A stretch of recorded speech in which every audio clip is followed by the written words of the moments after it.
11월 21일 목요일입니다. 기도로 먼저 오늘 예배를 시작하도록 하겠습니다. 하나님, 오늘 또한 이렇게 저희에게 아주 예쁜 하루를 주셔서 감사합니다. 하나님, 저희가 이렇게 예배를 드릴 수 있다는 것은 정말로 크나큰 영광이고 정말로 좋은 일입니다. 하나님, 저에게 이러한 축복을, 은혜를 내려주셔서 감사합니다. 그렇지만 하나님, 저희가 이렇게 또한 예배를 드릴 때에도 하나님의 성경을 읽고 묵상하며 기도로 나아갈 때에도 하나님, 저희의 마음을 경건케 하옵소서. 저의 마음이 다른 세상적인 것들과 걱정들로 요동치더라도 하나님을 생각하며 하나님을 믿으며 하나님이 어떠한 분인지를 다시 한번 기억하고 생각하며 하나님께서 오늘은 저희에게 어떠한 말씀을 주실까, 어떠한 은혜를 내려주실까라는 기대감으로 예배에 임할 수 있도록 인도하여 주시옵소서. 하나님, 저희는 하나님의 임재가 배고픕니다. 하나님께 나아가고 싶고 하나님의 임재 안에서 기쁨을 얻고 또 하나님께 예배를 드리고 하나님을 섬기며 하나님의 나라와 왕국을 위하여 살고 싶습니다. 하나님, 저희들의 마음 또한 고쳐주시옵시고 오직 홀로 하나님의 영광을 위해서 살 수 있는 하나님의 신실한 성도들, 하나님의 자녀들이 되게 하옵소서. 하나님, 저희들과 함께하여 주십시고 감사드리며 이 모든 말씀 예수님의 이름으로 기도드렸습니다. 아멘. 지금 이 시간 찬송가 447장 이 세상 끝날까지 우리 다 함께 부르도록 하겠습니다.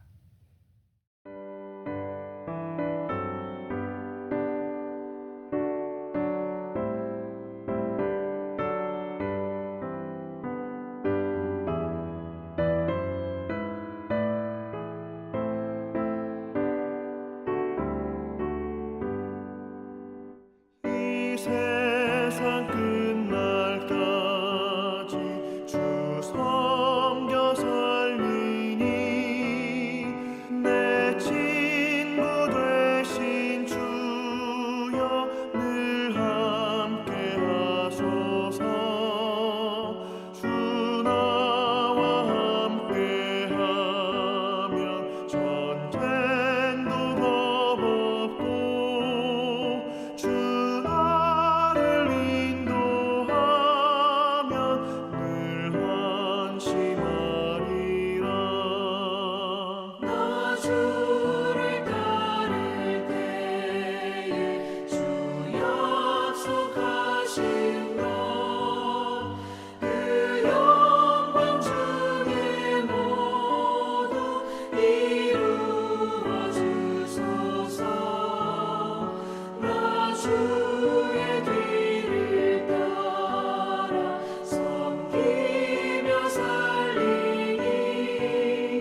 오늘 하나님께서 주시는 말씀은 요한계시록 2장 12절부터 17절입니다. 요한계시록 2장 12절부터 17절 우리 다 함께 한 목소리로 읽도록 하겠습니다.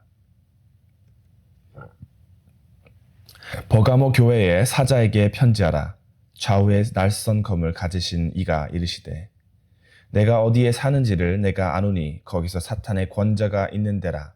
내가 내 이름을 굳게 잡아서 내 충성된 증인 안디바가 너희 가운데 곧 사탄이 사는 곳에서 죽임을 당할 때에도 나를 믿는 믿음을 저버리지 아니하였도다. 그러나 내게 두어 가지 책망할 것이 있나니 거기 내게 발람의 교훈을 지키는 자들이 있도다.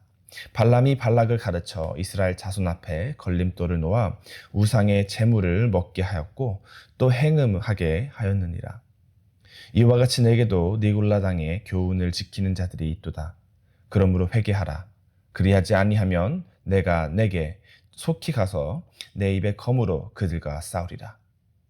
귀 있는 자는 성령이 교회들에게 하시는 말씀을 들을지어다. 이기는 그에게 내가 감추었던 만나를 주고 또 흰 돌을 줄 터인데 그 돌 위에 새 이름을 기록한 것이 있나니 받는 자 밖에는 그 이름을 알 사람이 없느니라. 아멘. 오늘 본문에서 가장 먼저 눈에 띄는 것은 메시지의 수신자와 발신자입니다. 보통 많은 편지들이 그랬지만 우리 현대시대의 편지도 그렇죠. 그렇지만 고대시대의 편지를 보면은요, 항상 발신자와 수신자가 먼저 쓰여 있는 게 명확하게 보여 있는데요. 이것은 편지가 아니지만 예수님께서 보내시는 메시지에 누가 보내고 누가 받는지에 대해 쓰여 있는데요. 12절 말씀에 이렇게 쓰여 있습니다. 버가모 교회 사자에게 편지하라. 좌우에 날선 검을 가지시니가 이르시되. 오늘 말씀의 수신자는 버가모 교회임을 먼저 알 수 있습니다. 그렇지만 그보다 조금 더 흥미로운 게 뭐냐라고 말씀하신다면은 바로 예수님에 관한 묘사입니다. 네, 예수님이 이 일곱 교회를 향해 메시지 주신 분이신데요. 그렇지만 각각 교회에 보낼 때 이 발신자에 관한 묘사가 조금씩 다른 것을 우리는 알 수 있습니다. 1절에서 에베소 교회에 보낼 때는 7별을 붙잡고 7금 촛대 사이를 거니시는 이가 보내다라고 말씀하셨고, 또 8절에서는 이렇게 말씀하십니다. 처음이며 마지막이요 죽었다 살아나신 이가 이르시되 라고 쓰여 있습니다. 그리고 오늘 12절에서 예수님이 좌우에 날선 검을 가지신 이로 묘사되어 있는 것을 우리는 볼 수 있습니다. 좌우에 날선 검, 즉 양날의 검은 상대를 공격하는 데 사용되는 검이기도 하지만 조심하지 않으면 검을 휘두르는 자에게도 해를 끼칠 수 있죠. 날이 적을 향해 서 있지만서도 나를 향해서도 날이 서 있기도 합니다. 적도 나도 해칠 수 있다라는 것. 이 양날의 검이 선과 악을 모두 심판하는 예수님의 심판자인 것을 묘사하는 것을 알 수 있습니다. 자, 여기서 우리가 질문해야 할 것은 예수님이 버가모 교회에 메시지를 전할 때 왜 자신을 그렇게 묘사하신 것일까라는 것입니다. 여러분은 어떻게 생각하신가요? 한번 영상을 잠깐 멈추시고 오늘 본문을 읽으시면서 예수님이 왜 자신을 재판관으로서의 속성을 조금 더 강조하셨는지 그러한 이유를 한번 살펴보시는 건 어떨까요? 7교회 중 버가모 교회는 가장 북쪽에 위치해 있었는데요. 이곳만의 특징은 3가지로 이렇게 말씀을 드릴 수 있겠습니다. 첫째, 이곳은 많은 이교도 종파의 중심지였으며 황제 숭배가 주변의 다른 어떤 도시보다도 정말로 더 강렬했습니다. 둘째, 이집트 알렉산드리아의 버금가는 대형 도서관을 갖춘 대학이 자랑이었습니다. 이 도서관이 어떻게 갖춰주었냐 하면요, 마지막으로 도시 이름에서 유래한 양피지 생산의 선두주자이자 중심지였기 때문입니다. 자, 이러한 배경을 조금이라도 더 이해를 한다면은 교회가 겪었을 상황에 대해 조금이나마 이해하실 수 있을 거라고 생각합니다. 첫 번째, 다원주의가 매우 두드러졌던 사회에서 기독교인이 된다는 것은 매우 불편하고 또한 금기시 되었을 것입니다.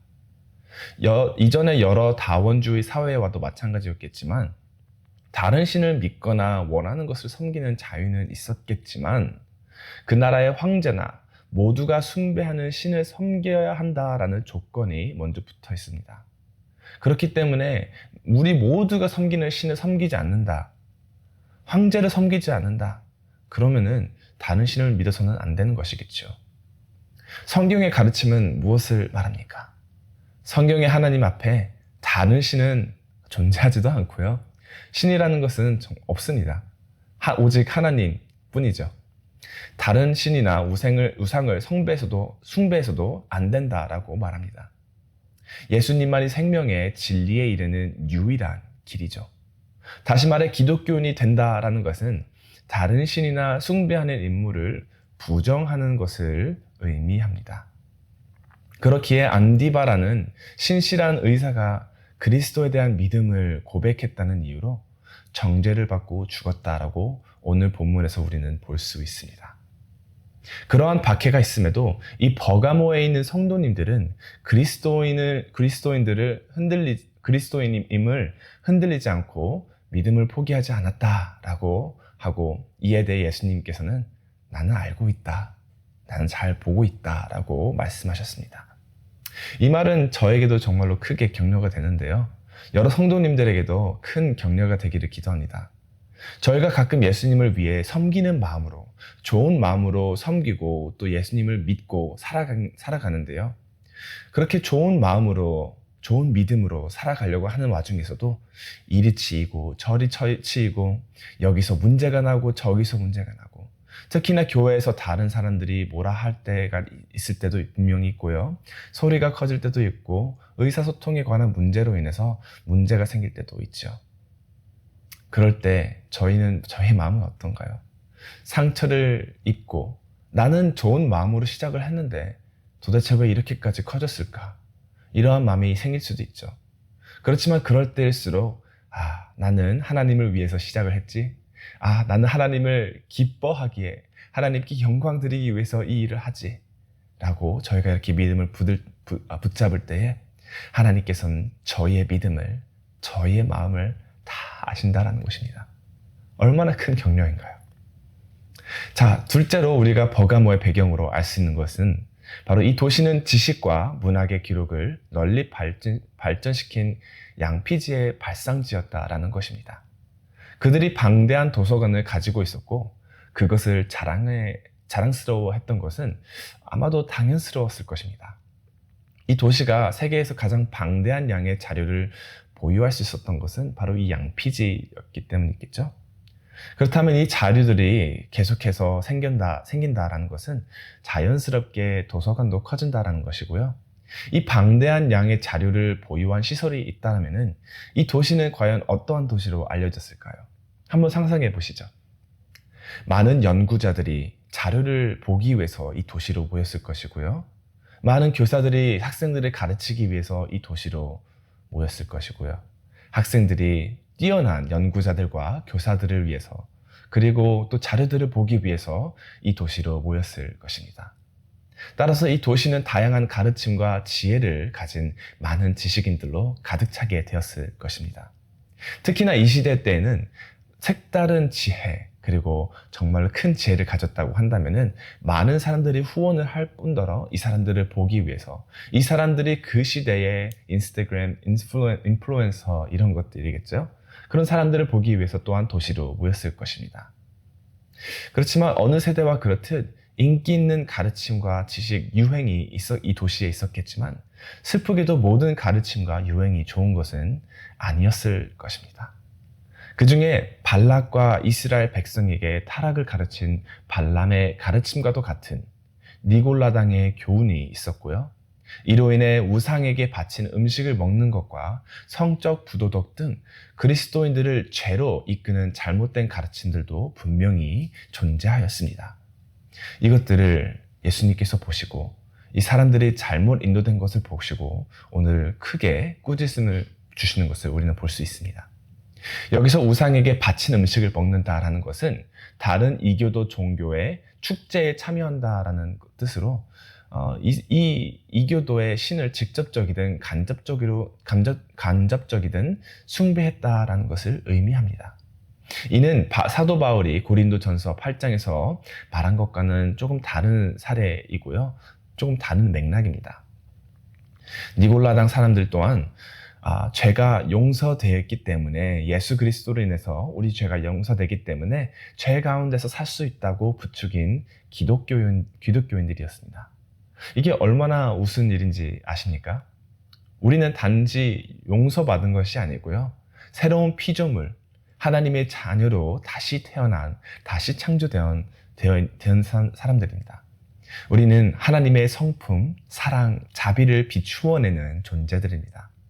예수님의 십자가에서 이루어내신 속죄의 사역은 우리가 죄 가운데 할 수 있게 하는 허가증 따위가 아닙니다. 우리는 다시 태어난 하나님의 존재로서 다시는 죄를 짓지 않고 하나님의 뜻대로 살 수 있게 태어난 존재들입니다. 이것은 사도 바울이 로마서 6장에서 분명하게 말을 하죠. 자, 이런 것들을 토대로 우리가 오늘 본문에서 배워야 할 것은 무엇일까요? 첫 번째로, 마귀의 활동에는 여러 가지 유형이 있다라는 것입니다. 마귀들은 우리에게 두려움이나 혹은 유혹을 통해 우리를 그리스도에게서 멀어지게 하려고 할 수 있습니다. 오늘 본문에서 본 것 같이 그리스도인을 핍박함으로써 일부 그리스도인들은 그리스도를 따르려는 것을 두려워하게 할 수도 있지만, 이를 이겨내고 하나님을 굳게 믿으면 아무도 몰라줄 것 같지만 예수님께서는 다 알고 계십니다. 또한 우리랑은 전혀 상관없지 않냐, 이렇게 말씀하시는 분들도 있겠습니다. 왜냐하면 이 시대에 우리가 어떤 핍박을 이와 같이 받겠습니까? 그렇지만 여러 국가나 특히 미국은요, 요즘은 우리 이 고대 시대와 같은 핍박은 아니지만 사회적으로 점점 더 교회가 핍박받는 것을 우리는 매일매일 볼 수 있죠. 이렇다 한다면은 우리가 사는 이 세상, 이 세계, 이 시대는 교회가, 크리스천이 핍박을 받는 세대가 되는 것을, 그런 쪽으로 가는 것을 우리는 볼 수 있죠.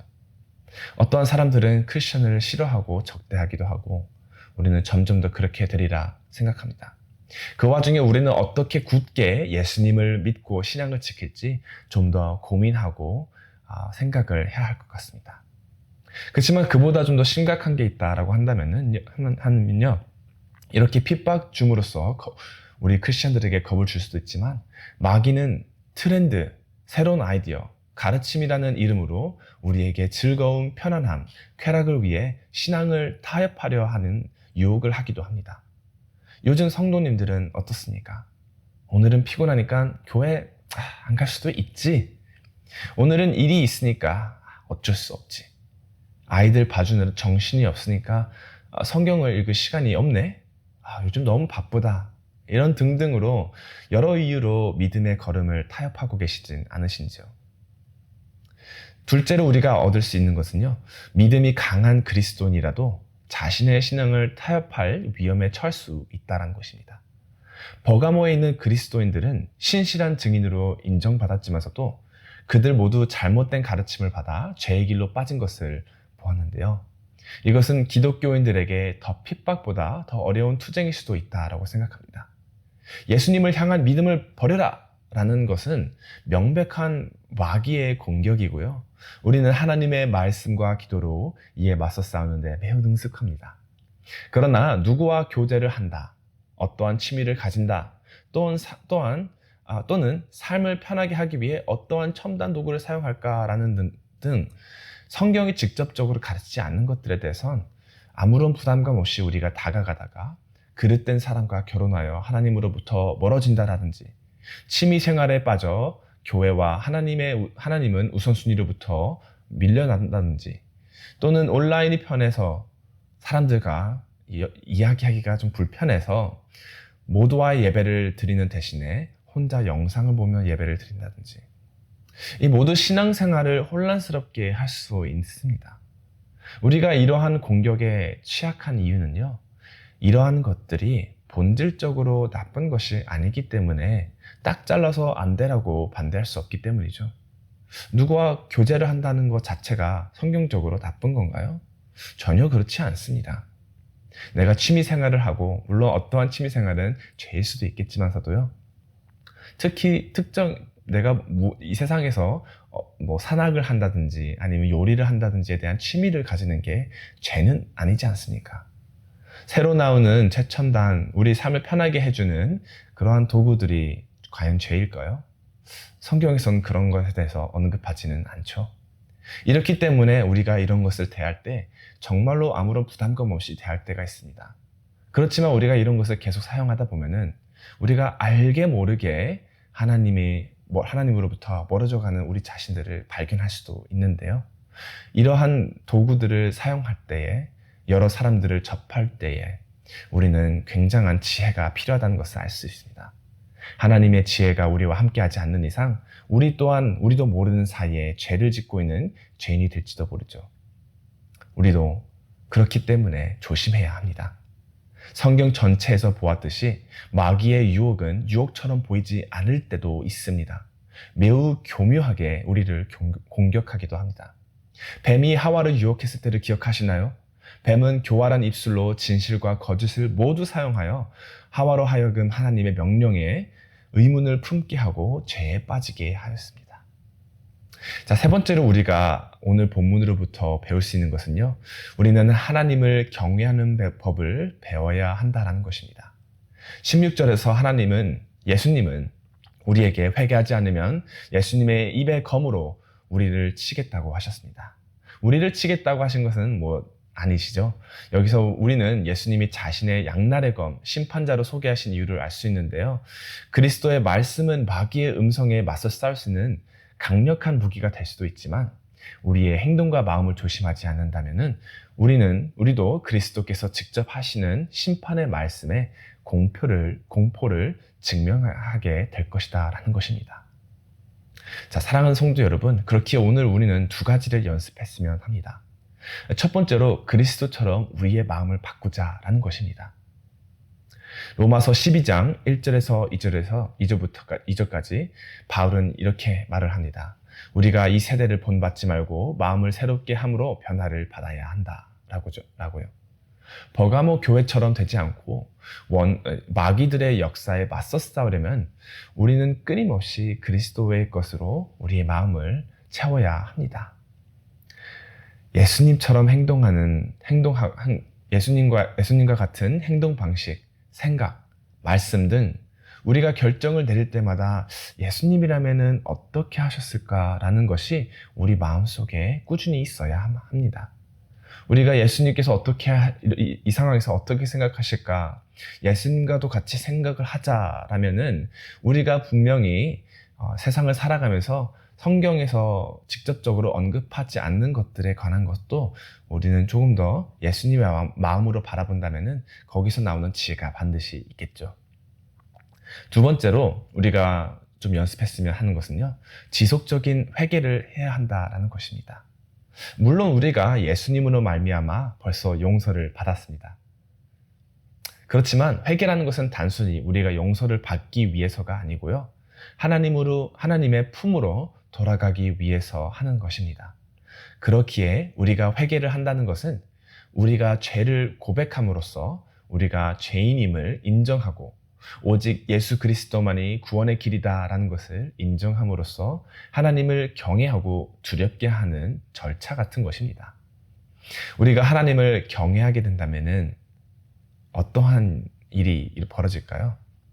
잠언 1장에서 나온 것 같이 우리는 하나님의 지혜를 얻을 줄로 믿습니다. 기도하겠습니다. 하나님, 오늘 또한 저희 이렇게 말씀을 주셔서 감사합니다. 하나님께서 버가모 교회에게 보내셨던 메시지를 저희들도 한번 묵상하고 생각해 봅니다. 혹시 버가모 교회가 사는 그 세상이 우리의 샌프란시스코 지역에 사는 우리와 겹쳐지진 않나 이렇게 생각이 들기도 합니다. 하나님, 감사합니다. 일단 저희 핍박으로부터 저희들의 믿음을 지켜주셔서 감사하고요. 또한 죄송합니다. 하나님의 믿음을 굳게 믿고 신실한 믿음을 지켜내는 하나님의 자녀로서 살아야 되는데 때때로는 저희가 저희의 믿음을 지키지 못하고 저희의 믿음을 타협함으로써 저희가 원하는 방식의 삶을 살 때도 있습니다. 하나님, 그러한 저희를 용서하여 주시옵소서. 하나님, 저희가 이렇게 회개함으로써 저희가 죄인임을 고백하고 오직 예수 그리스도만이 저희의 구원임을 다시 고백함으로써 저희의 삶은 저희 것만이 아니고 예수 그리스도, 저희의 삶을 구원해 주시고 살려 주신 예수 그리스도의 것임을 인정합니다. 하나님, 저희가 이렇게 다른 하루를 살아갈 때에 예수님께서는 어떻게 사셨을까? 예수님이라면은 이 시대에서 어떠한 생각을 하시고 어떠한 행동을 하시고 어떠한 말씀을 하셨을까라는 것을 중점으로 저희들의 삶을 바뀌게 인도하여 주시옵소서. 저희가 예수님과도 같은 성품을 가지고 인성을 가지고 살아갈 수 있도록 인도하여 주시옵소서. 지금 현재 많은 성도님들이 또 날씨가 또 추워지고 비가 내림으로써 어려운 삶을 사는 분도 계실 거고요. 또한 병으로 몸이 그리고 마음이 불편하신 성도님들 또한 계실 거라 생각됩니다. 하나님, 그분들 또한 기억하여 주시옵시고 하나님께서 잘 보살펴 주시길 바랍니다. 하나님, 또한 많은 분들이 지금 현재 많은 기도 제목을 가지고 하나님께 나아갑니다. 하나님, 이들의 기도들 또한 들어주시고 기억하여 주시옵소서. 하나님, 감사드리며 오늘 하루 또한 많은 성도님들이 하나님의 임재 안에서 살아갈 수 있기를 기도합니다. 감사드리며 이 모든 말씀 예수님의 이름으로 기도드렸습니다. 아멘.